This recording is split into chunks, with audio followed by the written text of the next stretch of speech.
Hello guys, this is doctor Ashish Sahu from PT general medical college. लेकिन अभी फ़िलहाल तो अब मैं घर आ गया हूँ और इतने दिन से व्लॉग नहीं आ रहा था क्योंकि कॉलेज के कामों में कंप्लीशन लेने के लिए और यूनिवर्सिटी के कामों में थोड़ा सा बिजी था। तो फाइनली वी आर हियर और अब शुरू करते हैं कि इतने दिन में हमने क्या क्या किया। तो सबसे पहले तो शुरू होता है कि 30 अप्रैल को हम लोग का ओथ टेकिंग सेरेमनी हुआ था।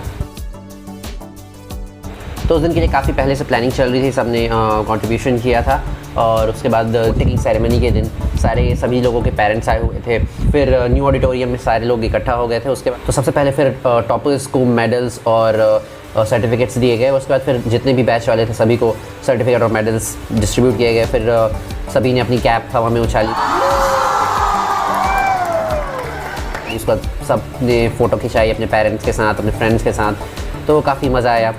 उसके बाद 8 अप्रैल को एम्स पीजी का एग्ज़ाम था, वो मैंने दिया था, जिसका रिज़ल्ट फिर कुछ ही दिन बाद आ गया था। मेरी कुछ 30,000 के अराउंड रैंक आई थी। लेकिन मेरे दोस्त भूपेंद्र साहू ने मेरे ऊपर एक मीम बना दिया था, जो आपको स्क्रीन पे दिख रहा होगा। उसने कुछ नहीं किया, मैरो वाले जो फ़ोटो डालते हैं कि टॉप 10 रैंकर्स की, उसमें मेरा नाम एडिट कर दिया और वो अपने स्टेटस पे लगा दिया। और कुछ ही देर में ये फ़ोटो पूरा स्प्रेड हो गया। तो बहुत सारे लोगों ने मेरे को कॉल भी किया कि एक्चुअल में क्या ऐसा हुआ है। मैंने उनको बताया कि नहीं, it was just a prank by my friend करके। और बहुत सारे पीजीज़ ने भी मेरे को पूछा कि सच में आया है क्या। मैंने बोला नहीं सर, अभी नहीं आया ऐसा करके। और उसके बाद 9 मई को हम लोग का इंटर्नशिप का आखिरी दिन था। तो इस बीच में हम लोग कंप्लीशन के कामों में अपने भिड़े हुए रहते थे कि बहुत सारे डिपार्टमेंट से कंप्लीशन लेना बचा हुआ था। तो उसके पीछे हम लगे हुए थे, कंटिन्यूस चल ही रहा था। और उसके बाद 9 मई के बाद ये फिर और जोर शोर से हम पूरे टाइम फुल टाइम जॉब हो गई हम लोग की, यहाँ कंप्लीशन लेना है। 9 को हमारा इंटर्नशिप ख़त्म हो गया था। फिर हमने 10 मई को एप्रन स्क्रिबल डे सेलिब्रेट किया, जिसमें हम सब एप्रन पहन के ऑडिटोरियम के सामने गैदर हुए। और फिर वहाँ से सभी ने मार्कर से लिखना शुरू किया एक दूसरे के एप्रन में। और उसके बाद फिर हम सब कॉलेज के सामने आ गए और सभी ने जो जिसके बारे में मन किया हम लोगों ने लिखा एप्रन्स में। बहुत अच्छा लगा, सभी ने बहुत एंजॉय किया, जिसकी वीडियो भी मैंने बनाई थी और जिसका लिंक आपको आई बटन पे मिल जाएगा। और उसके बाद जैसे ही कंप्लीशन सारे डिपार्टमेंट से मिल गया, हमको अपने कंप्लीशन के साथ साथ सारे डॉक्यूमेंट्स की फ़ोटो कॉपी वगैरह ये हमको स्टूडेंट सेक्शन में जमा करना था। और फिर इन सब के बाद नीट पीजी का एग्ज़ाम हुआ। फिर नीट पीजी के एग्ज़ाम के सेंटर के लिए इस बार मुझे रायपुर का ही एक कॉलेज मिला था। और इस बार तो उतनी अच्छी तैयारी नहीं थी, जितना पढ़ने को मिला था उसी के थ्रू दिया था। और फिर इस बार नीट पीजी के एग्ज़ाम देने के लिए सारे के सारे सीनियर्स वगैरह आए थे। तो सेंटर पे भी उनसे कुछ सीनियर्स से मुलाकात हुई।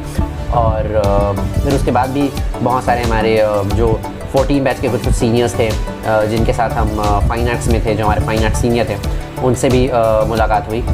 और इसके बाद फिर 17 बैच ने, हमारी करंट जूनियर बैच ने हम लोगों को फेयरवेल पार्टी दी थी, जिसमें भी बहुत मज़ा आया। सबसे पहले हम लोगों ने कुछ गेम्स का उन्होंने गेम्स के लिए अरेंज किया था, जैसे बलून तो फोड़ने वाला हो गया, पेपर डांस हो गया।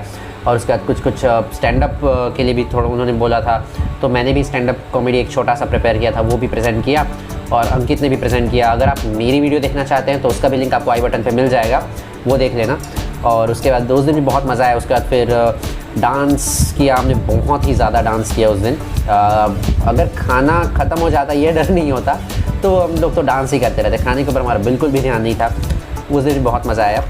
और उसके फिर कुछ ही दिन के अंदर मैंने सारा सामान पैक किया रायपुर से और घर शिफ्ट हो गया। इन सारे इवेंट्स के बीच में एक और चीज़ थी, वो थी हमारी रूरल पोस्टिंग।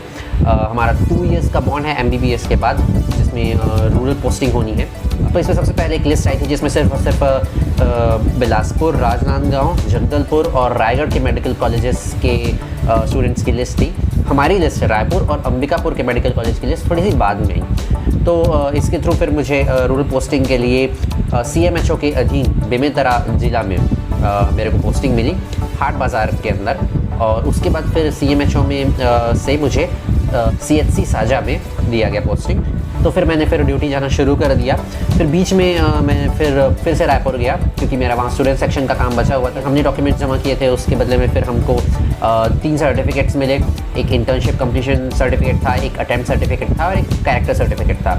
ये हमको सर्टिफिकेट्स मिल गए। साथ साथ हमको कुछ फॉर्म्स होते हैं, जैसे फॉर एग्जांपल प्रोविजनल डिग्री के लिए एक फॉर्म था, एक परमानेंट रजिस्ट्रेशन वाला फॉर्म था, एक माइग्रेशन के लिए फॉर्म था। उस पर सील साइन वगैरह होके वो हमको वापस मिलता है। फिर उसके बाद मैं गया यूनिवर्सिटी, जहाँ हमको प्रोविजनल डिग्री के लिए फॉर्म सबमिट करना था।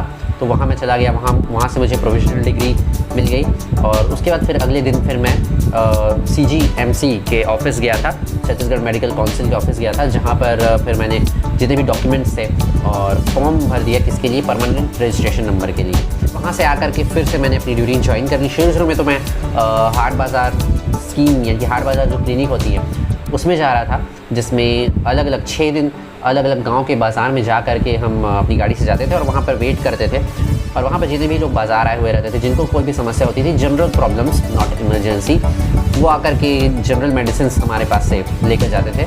लेकिन अब क्योंकि CHC साझा में डॉक्टर्स कम हो गए हैं, तो मुझे आदेश मिला कि मुझे भी CHC साझा में ही जाना है। तो ये था समरी जितनी भी एक्टिविटीज़ अभी चल रही थी इंटर्नशिप के बाद, उसके बाद। और अब मैं कोशिश करूँगा कि व्लॉग्स रेगुलर इंटरवल पर अपलोड करूँ, तो आप चैनल को सब्सक्राइब कर लेना। और अगर आप फ़नी वीडियोज़ देखना पसंद करते हो मेडिकल कॉलेज से रिलेटेड, तो मेरे फ़नी वीडियोज़ वाला भी चैनल सब्सक्राइब कर लेना, उसका भी लिंक आपको आई बटन पर मिल जाएगा। और फिर मिलते हैं अगले वीडियो में।